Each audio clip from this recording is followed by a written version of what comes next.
The AI hype cycle is ending. My clients aren't asking for cool chatbots anymore. They are asking for infrastructure.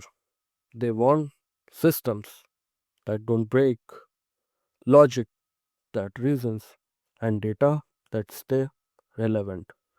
Today, I'm showing you the 2026 tech stack I used to move AI from demo to a line item on a balance sheet.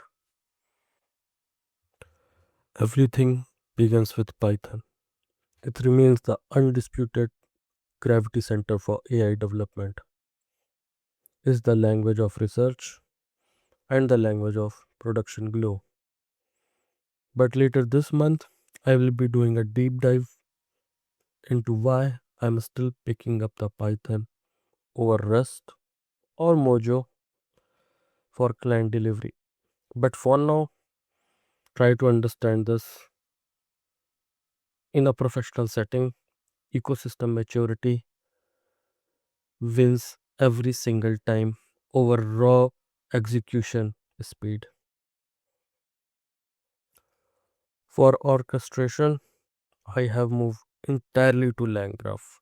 Most developers are still stuck in linear chains, but real business processes have loops, state, and human in loop. LangGraph allow me to build agentic flow that can self-correct. It turns a prompt into persistent state of machine.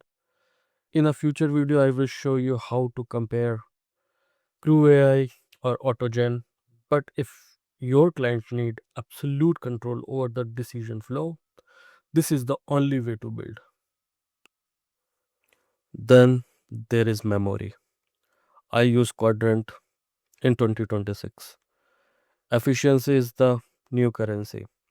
While others are overpaying for managed serverless credit elsewhere, give my client high performance filtering and low latency. Whether you should use dedicated vector store like this or hybrid like PG vectors is a debate, and I will settle it in an comparison. For enterprise grade rack, however, Quadrant is my current gold standard for reliability. We will discuss on it later. Finally, Next.js. The AI is the brain, but web app is the handshake.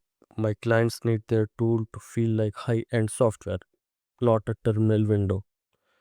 Next.js give me speed, streaming capabilities for LLM responses, and professional UX that simplifies a premium price tag.